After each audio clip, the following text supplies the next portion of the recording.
Tava Kuncha Bihari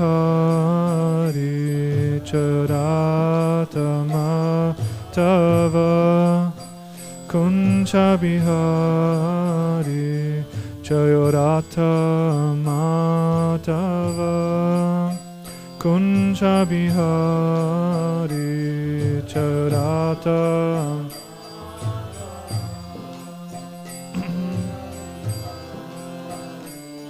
Hare Krishna, Hare Krishna, Krishna Krishna, Hare Hare, Hare Rama, Hare Rama, Rama Rama, Hare Hare, Hare Krishna, Hare Krishna, Krishna Krishna, Hare Hare, Hare Rama, Hare Rama, Rama Rama, Hare Hare, Hare Krishna, Hare Krishna, Krishna Krishna, Hare Hare, Hare Rama, Hare Rama, Rama Rama, Hare Hare, Hare Krishna, Hare Krishna, Krishna Krishna, Hare Hare, Hare Rama, Hare Rama, Rama Rama, Hare Hare, Hare Krishna, Krishna Krishna, Hare Hare, Hare Rama, Rama Rama, Hare Hare, Krishna, Hare Krishna, Krishna Krishna, Hare Hare, Hare Rama, Rama Rama, Hare Krishna, Krishna Krishna, Hare Hare, Hare Rama, Rama Rama, Hare Hare, Hare Krishna, Krishna Krishna, Hare Hare, Hare Rama.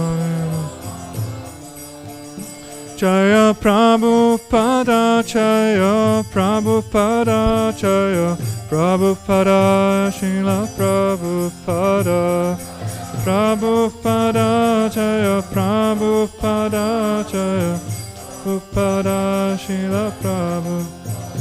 Nitya Gaura Hari Bol, Hari Bol, Hari Bol, Nitya Gaura Hari Bol, Nitya Gaura Hari Bol, Hari Bol, Hari Bol.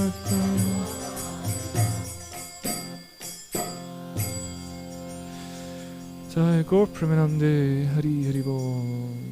Jayam Vishnupad Paramahamsa Parivrajacharya Sutra Shrimad Bhaktivedanta Swami Srila Prabhupada ki Ananta Koti Vaishnavrinda ki Grantaraj Śrīmad-Bhāgavatam ki Jai Gaur Premanande. All glories to the Sangha-devotees, glories to the Sangha-devotees, glories to the Sangha-devotees. All glories to Shri Shri Guru and Gauranga, all glories to Srila Prabhupada.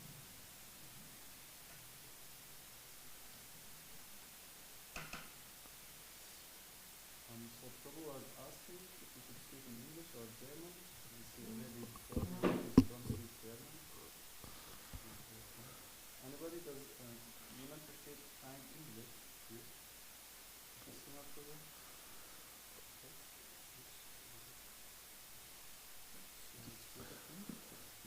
English, okay.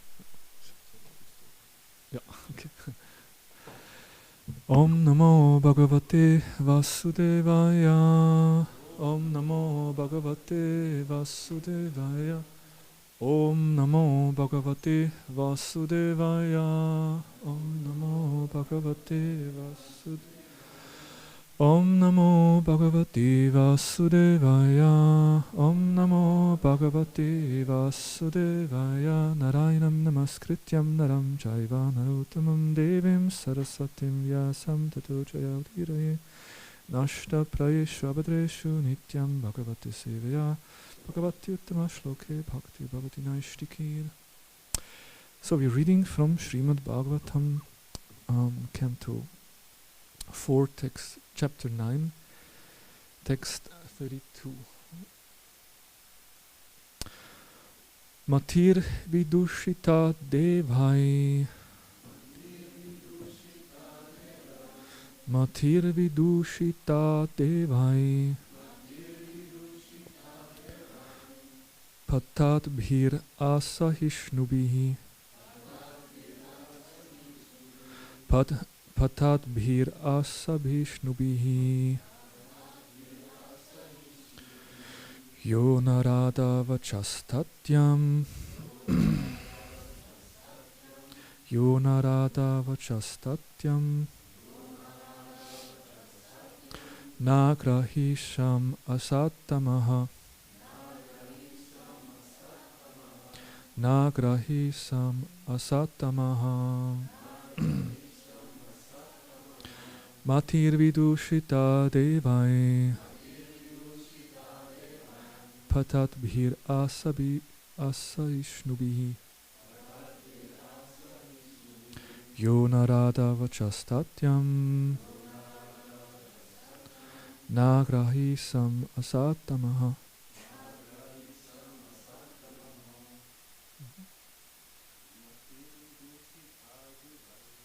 Matir vidushita devai,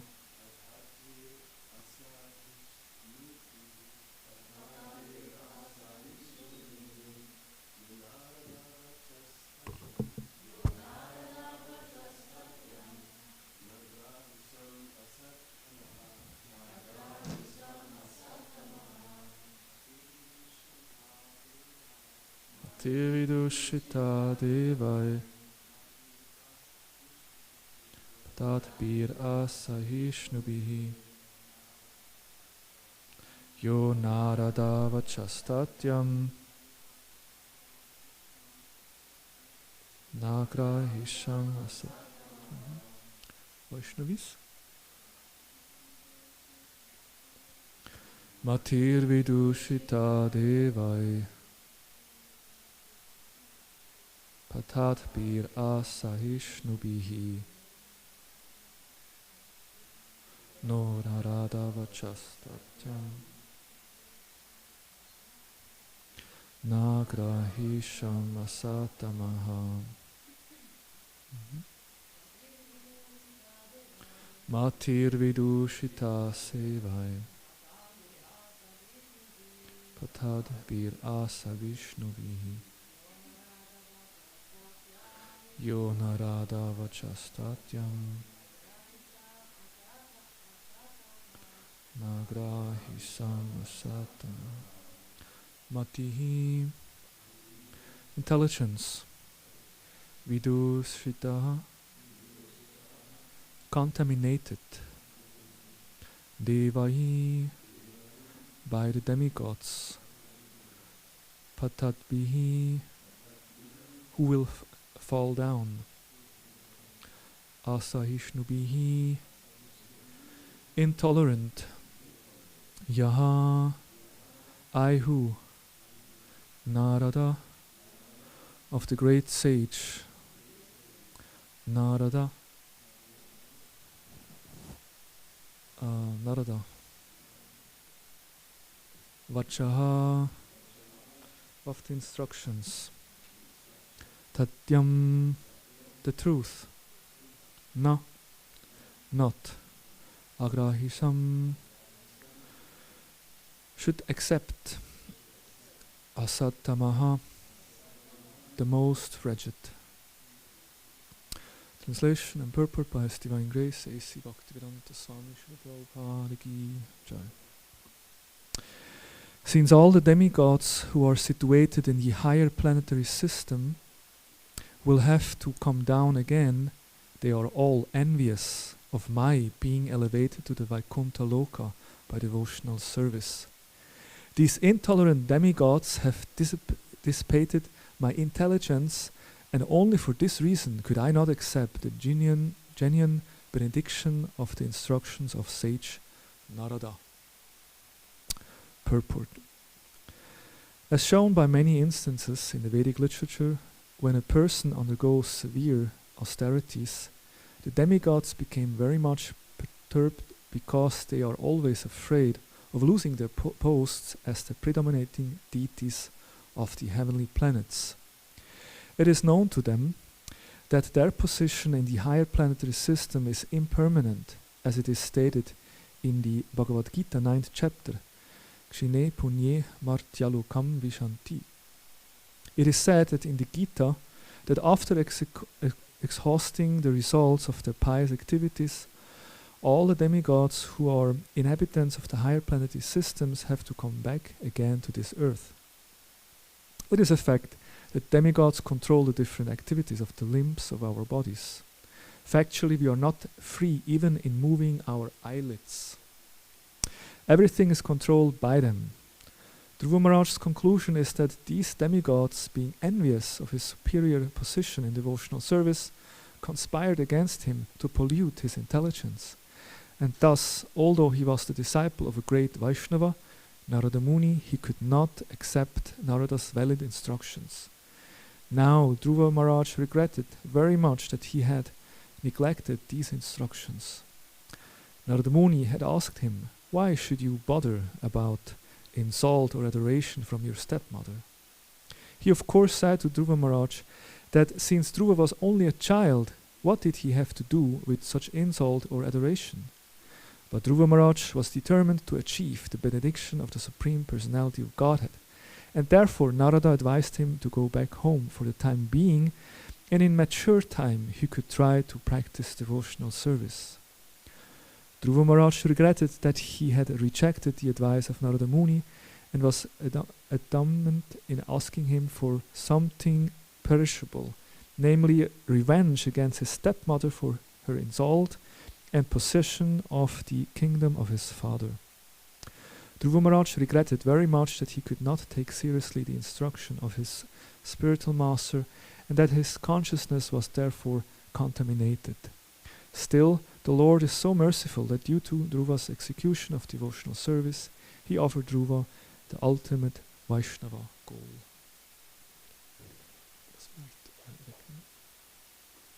Om Jnanatimirandasya Gnananjana Shalakaya Chakshurun Militam Yena Tasmai Shri Gurave Namaha Shri Chaitanya Namobhistam Stapitam Yena Bhutale Swayam Rupa Kadamayam Dadati Svapadantikam Vanchakalpatarubhyascha Kripa Sindhubhyevacha Patitanam Pavanebhyo Vaishnavebhyo Namo Namaha Jaya Sri Krishna Chaitanya Prabhu Nityananda Shri Advaita Gadadhar Srivasari Gaura Bhakta Vrinda Hare Krishna Krishna Krishna Hare Hare Hare Rama Rama Rama Hare Hare Hare Krishna. Maybe would you like to come a little closer? I feel like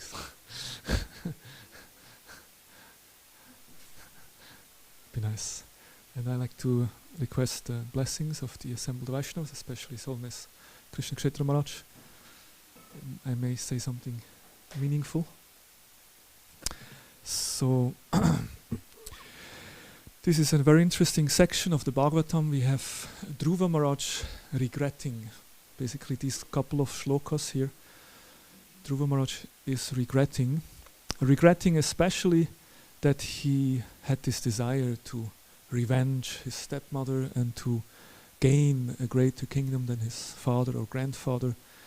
So it was his devotional service was very much motivated, materially motivated by very obvious gross material desires, in the sense of very ambitious, trying to achieve.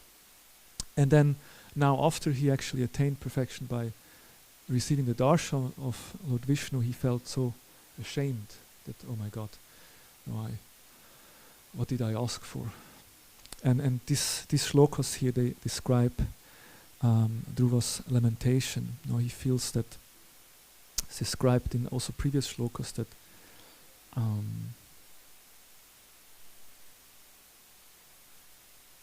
with intense shame, regret, humility, and disgust, he reflected on his. It's quite a lot. Like, okay, shame, regret, humility, and disgust. Oh my God, like how could I approach the Lord with such desires? And in today's shlokas, it's interesting. It seems like as if he would blame someone else. These demigods, they are actually envious. And only because of them, my intelligence was polluted.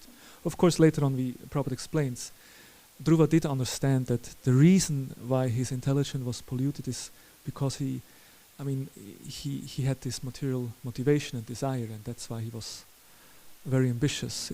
It's described that when Narada Muni told Dhruva that you're just a little boy, why you're so much bothered about this insult, and why don't you just go home?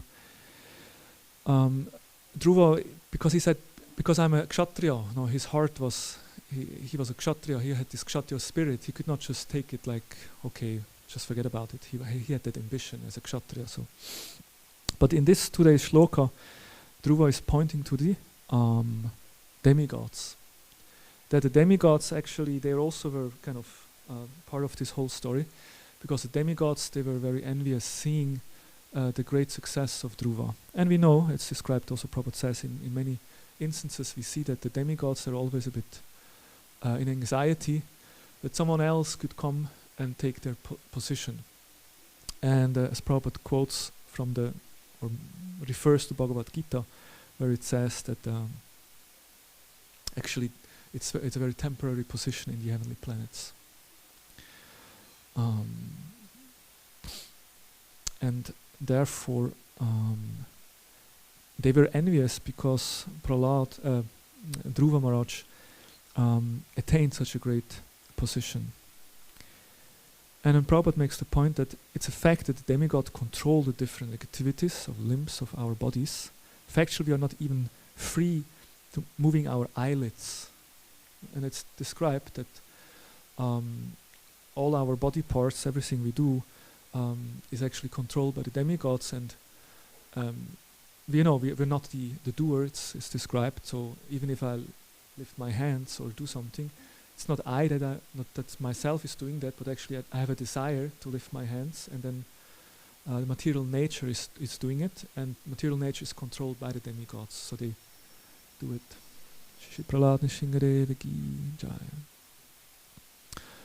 So in this way, the demigods are very powerful living entities, and they are in full control, but also they are quite ambitious. They are devotees, but they are described as not pure devotees. They are devotees of the Lord, and they have a very important, play a very important role, but they still have also some material desires, and they are quite ambitious in their activities.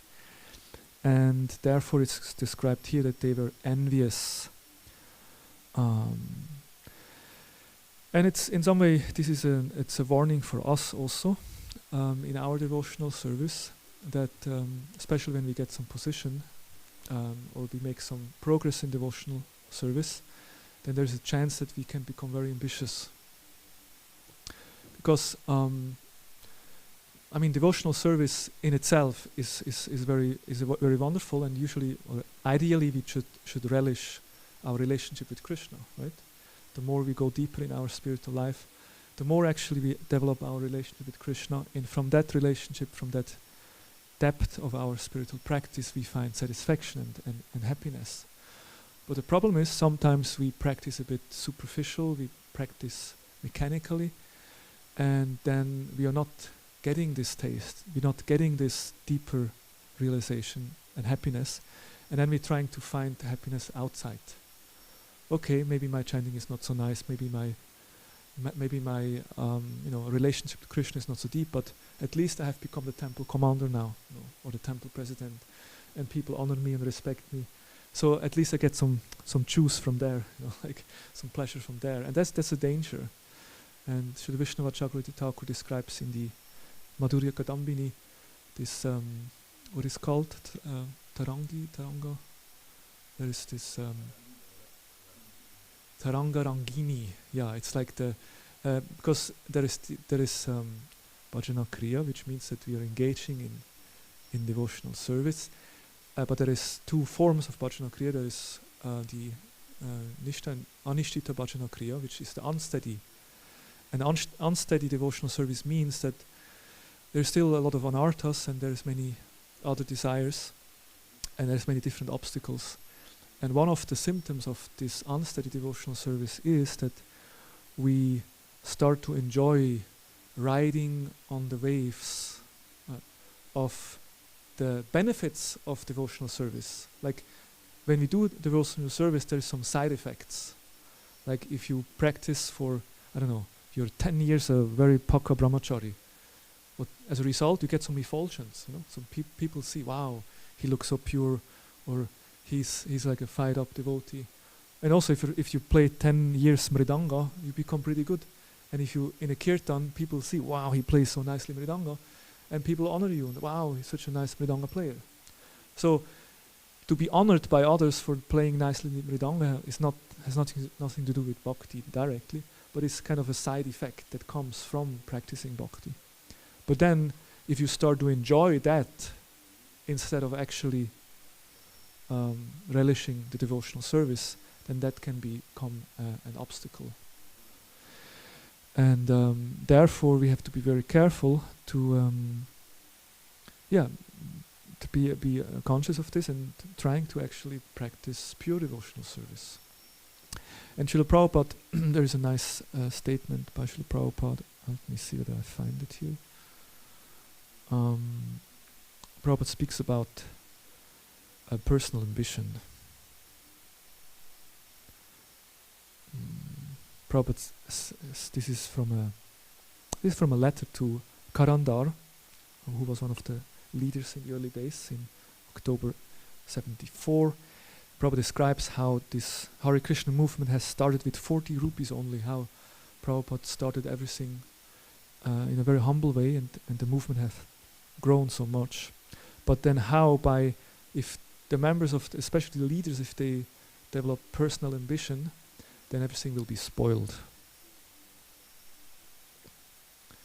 So Prabhupada says, I'm training some of my experienced disciples how to manage after my departure. So if instead of taking that training, if in my lifetime you people say, I'm the Lord of all I survey, that is dangerous conspiracy. Prabhupada could see that some of his disciples already during his lifetime, they already start to become like quite puffed up.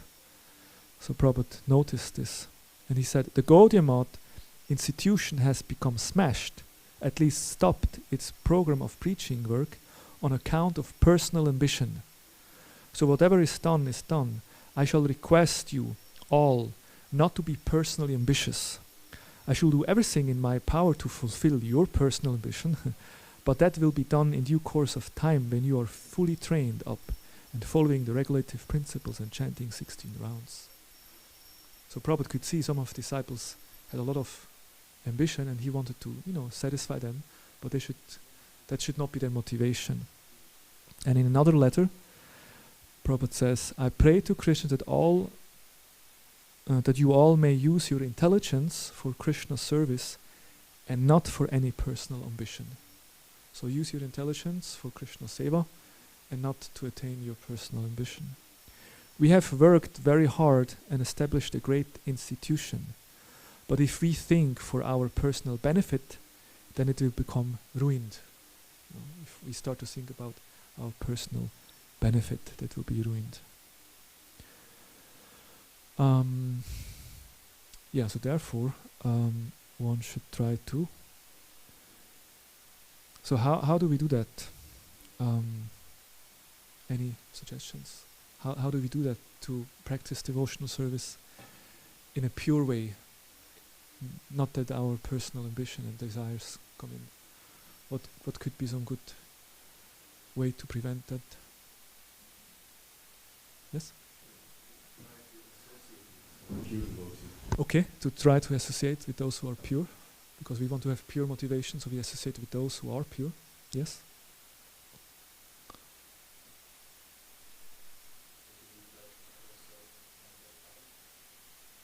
To to be introspective, yeah, to you know, to see where I stand and try to analyze myself. Okay.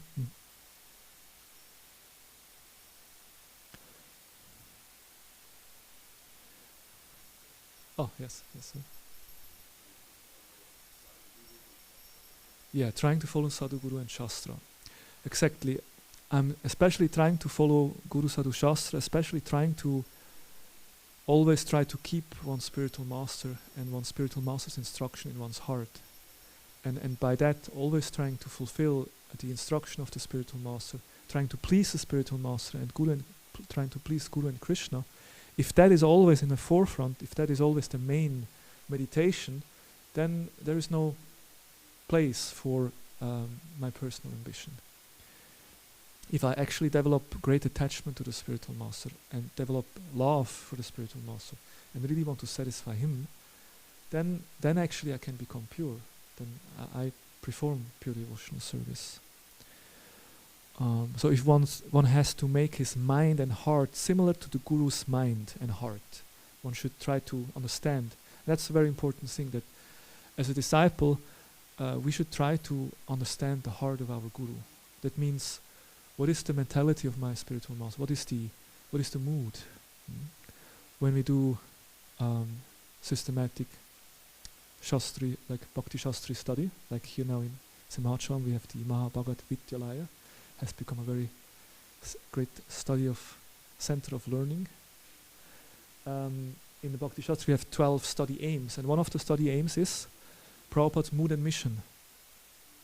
It's very important for disciples and also followers, for all of us, that we understand what is actually the mood and mission of Srila Prabhupada. What is, and you can see when we study the Prabhupada's purports, sometimes you find purports you can really see, wow, here is really Prabhupada's heart, Prabhupada really reveals his heart. Prabhupada speaks something very personal. He reveals his mood. Now I really understand what Prabhupada wants us to do. So that's one of the aims of study, that we, by reading Prabhupada's books, we understand more and more what is actually Prabhupada's desire. So similarly, our own spiritual master, we also need to understand what is the heart of our spiritual master. In the episode of the 6th canto of the Bhagavatam, where we find the story of Ajamil, and Ajamil, as we know the story, he was 88 years old and still had a small boy, which he called Narayan, and then when the time of death approached, he called Narayan.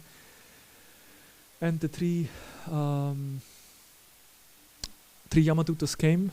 Why three? Because he committed sin by his mind, his words and his actions. But then also 4 Vishnudutas came, because he called Narayana, 4 syllables.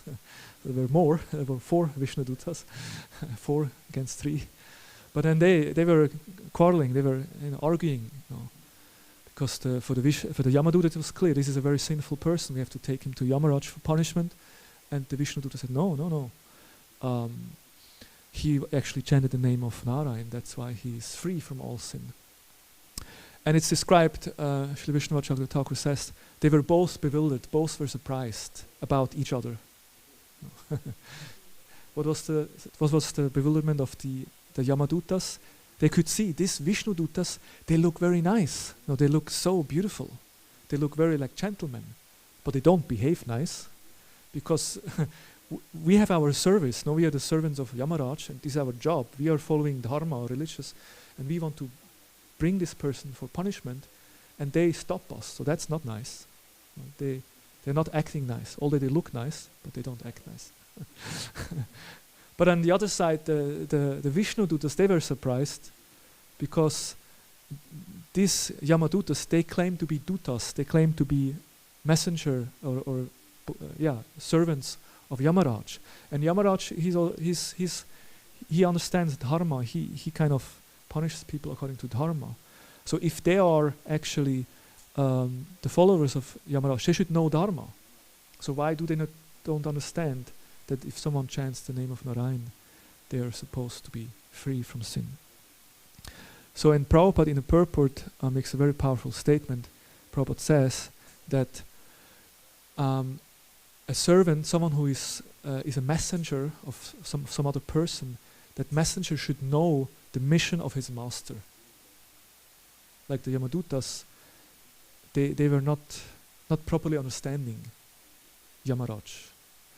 So, and then Prabhupada says, therefore, all the followers of this Hare Krishna movement, they should study these books very, very nicely, so to not be embarrassed while preaching. When you preach and someone, you argue with someone, and then you don't know the Shastra, if you don't know the mission of your master, then you become embarrassed. And it's also embarrassing for the master if you are claiming to be a messenger of the Parampara and you don't know, then it's embarrassing. So therefore we should study Prabhupada's books very nicely.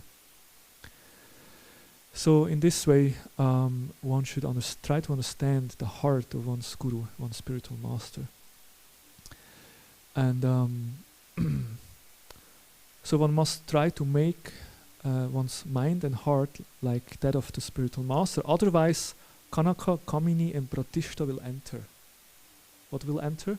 The desire for women or the opposite sex, desire for sense gratification, the desire for money, wealth, opulence, and a desire for being honored and respected, worshipped. That will come, that will enter into the heart. But if our mind is always fixed on the instruction of the spiritual master and how to please Guru and Krishna, then there is no place. But if that is not there, if we're just performing devotional service and without really thinking about how to please Guru and Krishna, then these things will certainly come in. And that's something we can see from the mentality of the Devas here, because although they are devotees of the Lord, but somehow became envious, and that envy is something we don't want, right? And since we are here in Simhachalam, there is a beautiful prayer to Lord Nrsingadev, which I really like, which gives us a very nice, expresses a mood of someone worshipping Lord Nrsingadev. This is, sure, most of you will know this prayer. This is from Bhaktivinoda Thakur. Let's see. Edushtarudeya kama adi rupa chaya kutinati pratishta satya sararaya Hridaya shodana ara krishnira vasana nrisingha charane mora eita kamana. In this wicked heart, the 6 enemies, lust, anger, and so forth, certainly also envy is part of that, as well as fault-finding, desire for prestige and deceit always remain. My prayer at the feet of Nrsinga is that my heart will be purified and my desire will be only for Krishna. So that's the prayer. Like acknowledging first, oh my God, if I'm honest with myself, there is still these impurities in my heart. But my prayer, I worship Nrsingadev, and you're all Nrsinga Bhaktas, you worship Nrsinga every day. So it's a very nice prayer that Nrsingadev, please, purify my heart, take these impurities out. Then he's saying, when will I cry at the feet of Nrsinga and pray that I may serve the divine couple in Navadvip without disturbance? When will the Lord, seeing whom fear becomes fearful, be pleased and bless me? Although he is terrifying to sinful souls, he is very gentle with devotees like Prahlad. When will he be pleased and make this poor foolish soul fearless with his compassionate words? And what are the words of Nrsingadev? Svachanda Vaisahe Vatsa Shri Gauranga Dame Yugala Bhajana Hau Rati Hau Name Mama Bhakta Kripa Pale Vignaya Padure Shudachite Bacherada Krishna Rasa Pure. O child, live freely in the abode of Shri Gauranga. May you serve the divine couple and have attachment to their names. By the grace of my devotees, obstacle will leave you. With a pure heart, serve Radha and Krishna, who are the reservoir of a nectar. When will the Lord say this and delightedly place his feet on my head? Immediately out of love for the divine couple, I will roll on the earth at the door of Sri Nrsinga, in divine ecstasy. So such a beautiful prayer. I will roll on the ground, in ecstasy of love. After the Lord Nrsimhadev has placed his feet on my head, and gives these blessings that I will serve the divine couple, I will have attachment to their names, Ratiha Uname, and Mama Bhakta Kripa Bale Vigna Yaba Dura. All which is difficult, all the difficulties, they will go away. How they will go away? By the bala, by the strength, by the power of my pure devotee. That again, by taking shelter of the spiritual master, by having this Guru Bhakti, that love for the spiritual master, one always will be protected, and all the obstacles will leave. So these some thoughts on this point of trying to practice pure devotional service. And of course, Rupa Goswami has defined pure devotional service. How it starts? Pure devotional service.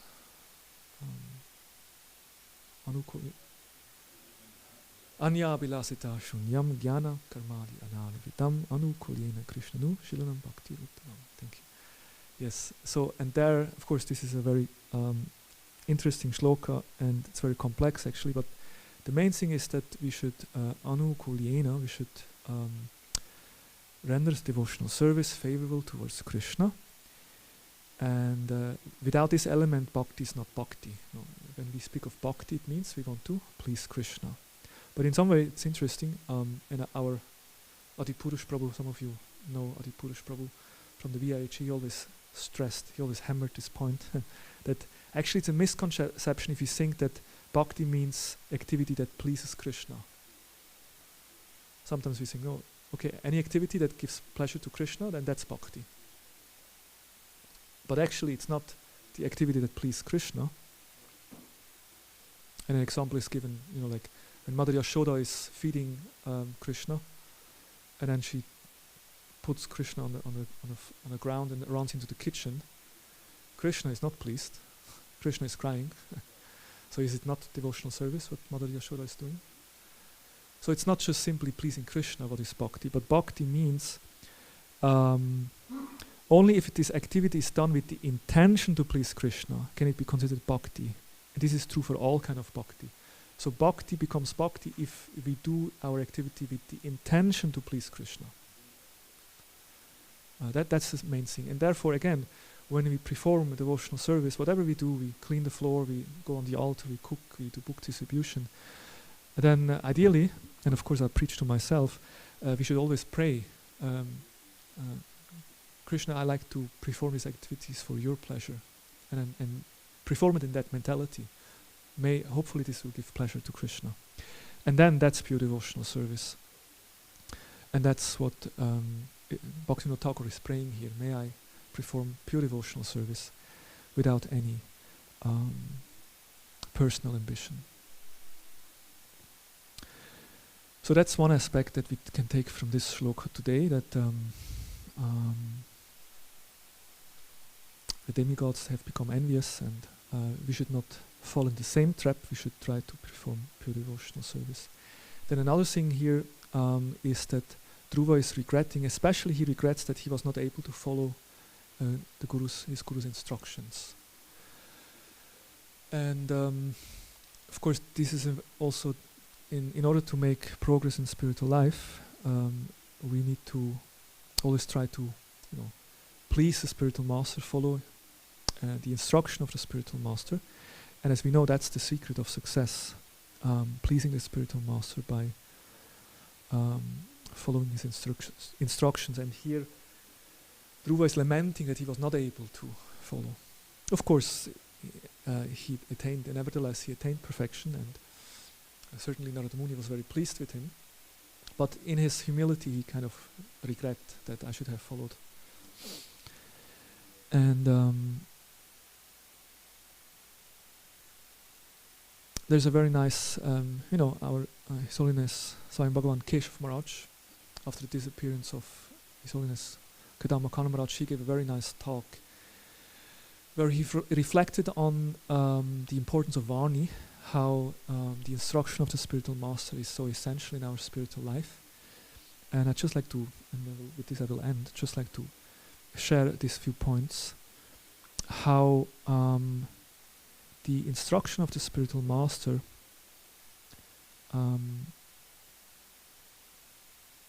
they are unlimited. We need to understand the essence of the instruction. We might delay, but we can never deny the instruction. And sometimes maybe the instruction is beyond our understanding, and they are always alive. So these are the points, and I'll just go through them. So the first point is the instruction are unlimited.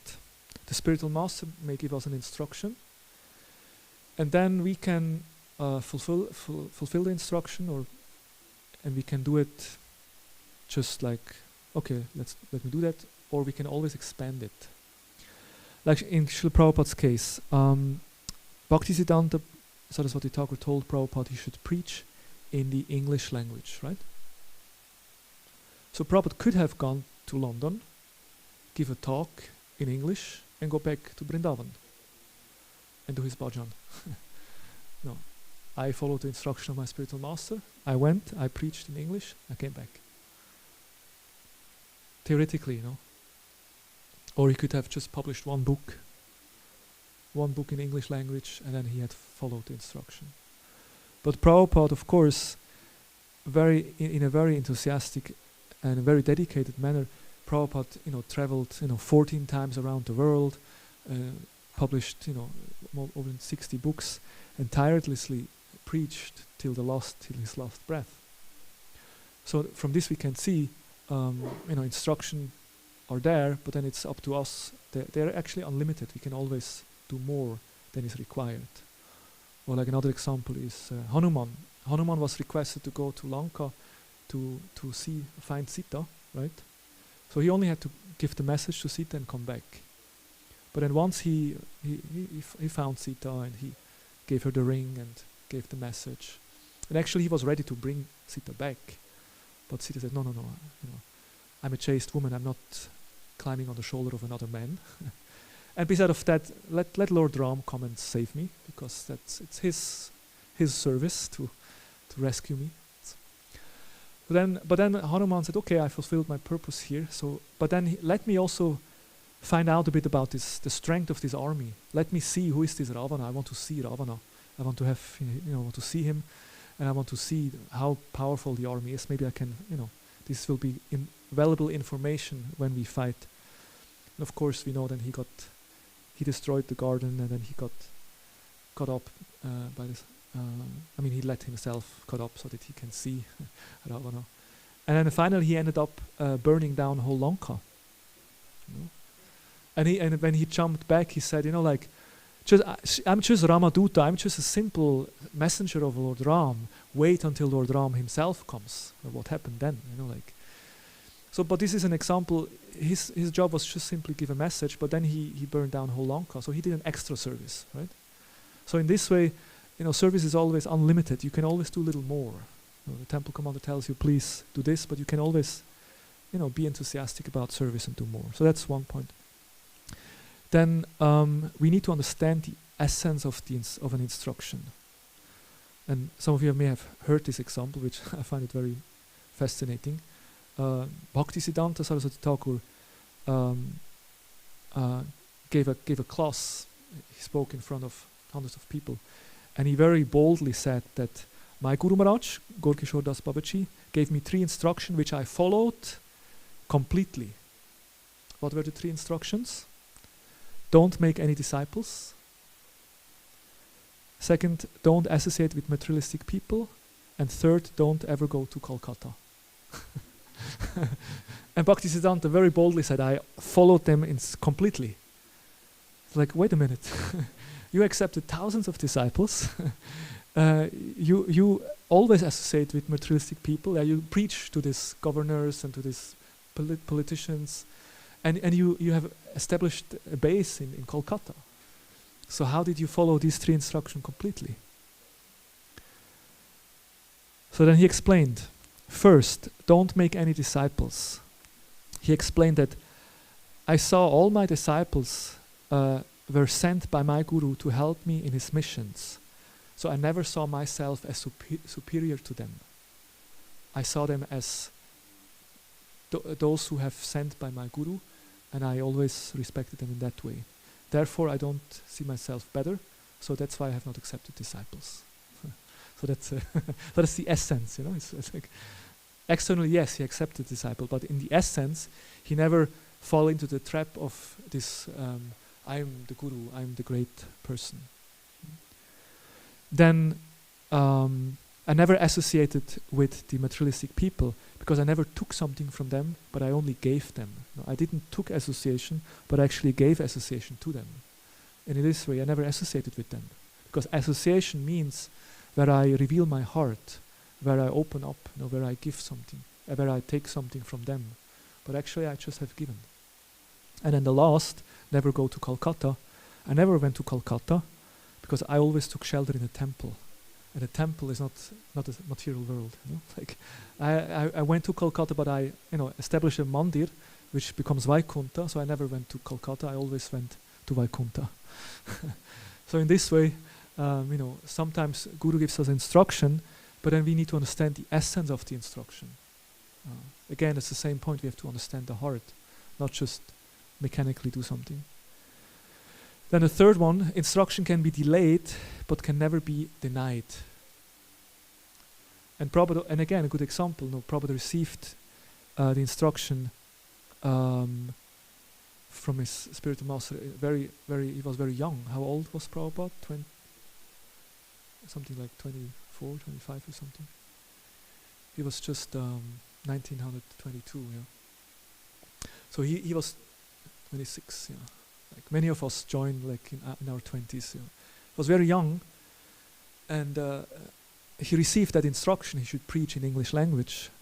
But then when did he actually do it? 33 years later. But so he didn't immediately fulfill the instruction, but he always meditated about it, always meditated. And then he actually did it. So we may have, our Guru may have given us instruction which we feel, oh my God, I can't do that, that's too much. And maybe you're not ready now, but well, wait, later on, maybe you will be. You should always meditate about and see how can I qualify myself to actually fulfill that instruction. And then instruction might be beyond our intelligence. We might not understand completely an instruction, but if we have faith, then we get all success. And Prabhupada, there is an example that Prabhupada says, Bhaktisiddhanta told him, whenever you get money, you print books. So Bhaktisiddhanta stressed the books, and Prabhupada simply followed that instruction, stressing book distribution, publication. And Prabhupada says in the beginning, I just followed that instruction. Only later I realized the great power of this, what it actually meant, because it actually helped to establish and spread the whole movement like globally, in a very powerful way. And this instruction are always alive.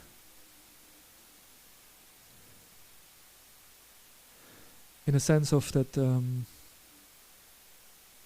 even when the spiritual master has left us, like physically, Vapu is not there anymore. Vani is always alive, and the spiritual master can even give us further Vani through other sadhus. That's described how when a spiritual master leaves this planet and goes back to the spiritual world, it's described that although he's entering the pastimes of Radha and Krishna, with one eye he still looks into the spiritual world, material world, and he still has an eye on his disciples. Which disciples? Those who faithfully follow the instructions, not the other ones, those who actually follow the instruction. He has an eye on them, and he always tries to encourage them. And then he may give instruction through other sadhus, especially those sadhus who maybe were close to him or coming in the same line.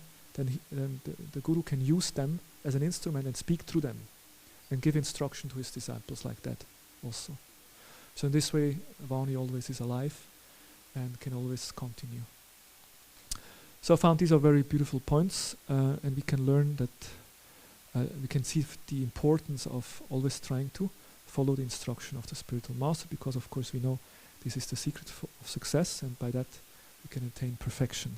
So in today's shloka, Dhruva Maharaj was lamenting that he was not able to follow the instruction of his spiritual master, and we should be careful not that we come in this situation where we lament, especially when the spiritual master leaves, and we are feeling, oh my God, I have not followed the instruction of my spiritual master. I should have done better.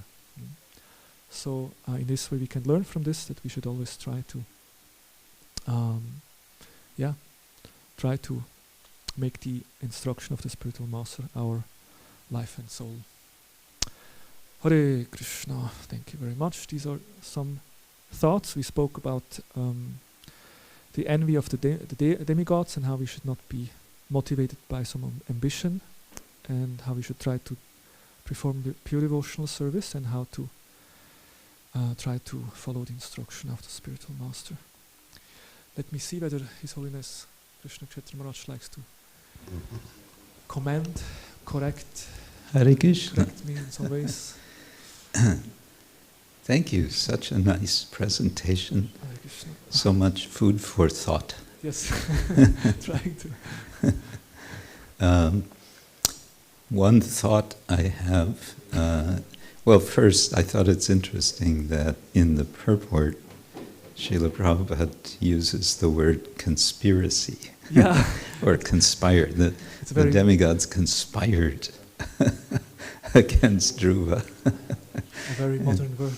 And we hear a lot about conspiracy these days, especially during the pandemic, we heard a lot. But again, related to Dhruva, I'm a little wondering, because now he's at this stage when he's speaking this, he's reached perfection, we understand. And yet, it does seem a little bit like he's making an accusation against the devas. And I wonder if this is a sort of residue from his, the resentment he initially had against his stepmother. And then, of course, it's within the context of his remorse. So we may say it's also expressing his process of purification. Anyway, just something to reflect on, perhaps, how his strong motivation to, which was, the motivation was, what's the word? Against his stepmother, but this ultimately led to perfection in a sort of, indirect way. But I want to shift now to another thought I had, which is related to the letter you read from Srila Prabhupada, in which he's one of several comments Prabhupada made about godbrothers and Gaudiya Mat and their failure, and so on. And in this case, he's speaking about ambition as the cause of their failure. And I feel that today in the year 2024, while we take fully to heart, as you said, Prabhupada's warning not to be ambitious and therefore become a failure individually or collectively,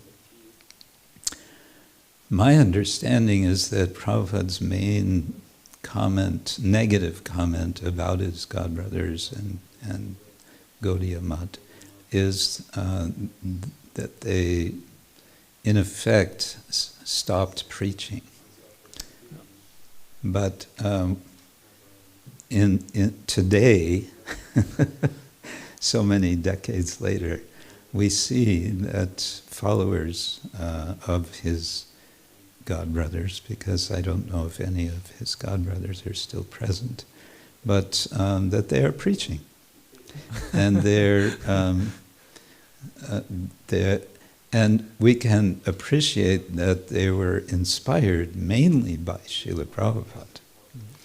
And some of that has gone in ways which we maybe don't appreciate. It looks like some kind of ambition and so on.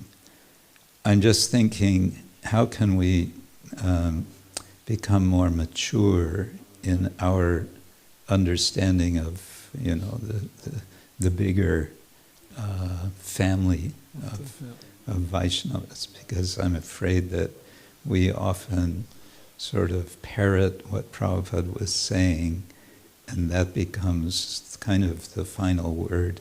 So I think I want to get back to your point about understanding the essence of the instruction. Yes.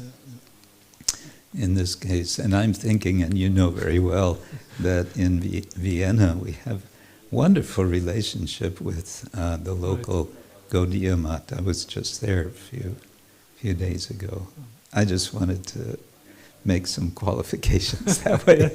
And I would love to talk to you about that also in more depth. But yeah, I fully agree with you that sometimes, especially the purports in the Chaitanya Charitamrita, they're taking, and like you can see, Prabhupada was really heavy with them, and so we should also be heavy with them.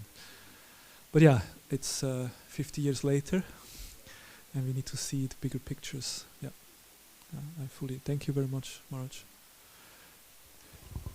And I think we have to appreciate that there are some really wonderful Vaishnavas.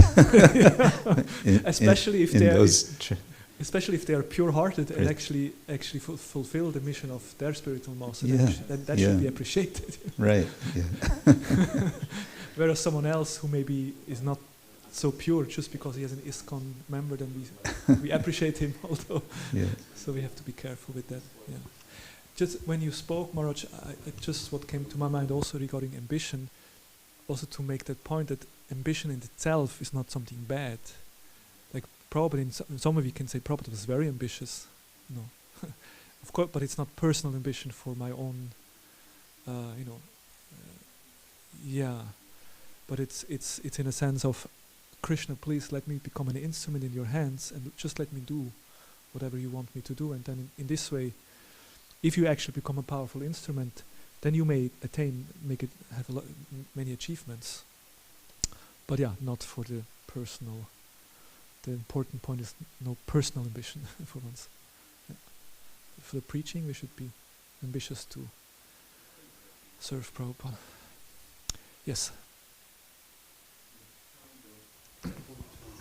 Point of this ambition, I think we all come with ambitions to life. Sure. And especially, we trained in the outside world, we train to be very ambitious. As kind of a goal of modern education is to become ambitious about certain things. And as you said, is not a bad thing itself, because we try to achieve something, and then we come to Krishna consciousness, and then we have to transform it, that this ambition goes to Krishna. Now, nowadays, I don't know, it's always like, nowadays, in the old days, they were better. But it's kind of, we taking very much care of devotee care, in this sense. And of course, that's also something what should be there as well.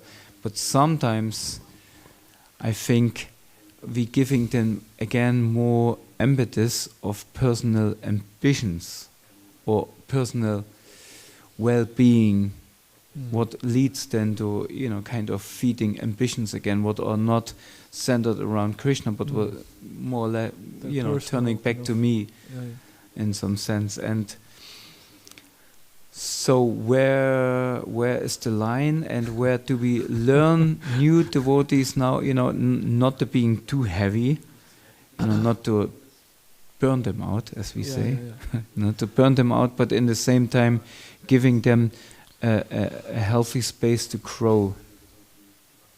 Thank you. Yeah, I mean, maybe Maharaj likes also to comment on this.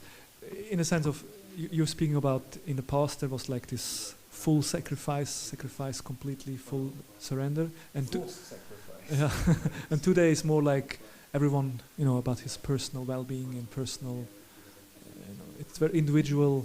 Yeah, it's.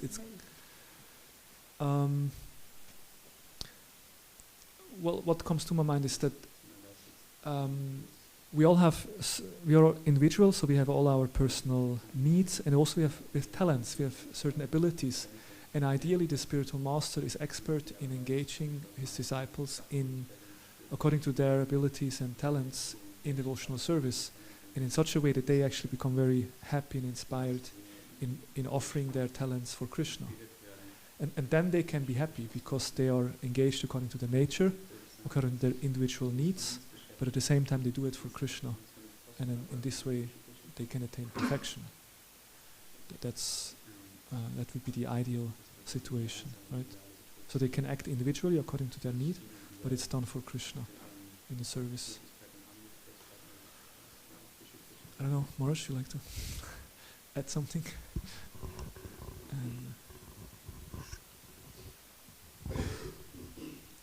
I fully agree. And also, maybe kind of on the other side, there's the time that Tamal Krishna Goswami had been made temple president, maybe just temple commander, I think president of the Los Angeles temple. And Srila Prabhupada said to him once, so there's one person here on this one street, Watsika Avenue, in this one city, which is one city in one country, on one planet, which is floating around in this universe. And this is one universe of so many universes. And he is thinking that he is, controlling things or something. So he was, Prabhupada was putting things in perspective, right? Yes. To remind his disciple that we need to be humble. So on the one side is encouraging, and on the other side is being helping to be careful that anishtata bhakti, bhajana kriya, becomes nishta, becomes fixed bhajana kriya, and for that purpose sometimes he's it may be like this, but it may also just be, hey, stop for a moment and look at yourself and see where you are, and look at that in terms of where you want to be. Yeah. Where do we want to ultimately be? Are you still going up the mountain, or are you just sort of spinning in circles? Yeah. Good question. Thank you so much. I think then that's a good point to end. Grantara Śrīmad-Bhāgavatam ki jai. Holiness Krishna Kshetra Maharaj ki jai. Srila Prabhupada ki jai. Jai Go Premanande. Bhakti Vrinda ki. Vancha Kalpa Tirvis Chakra.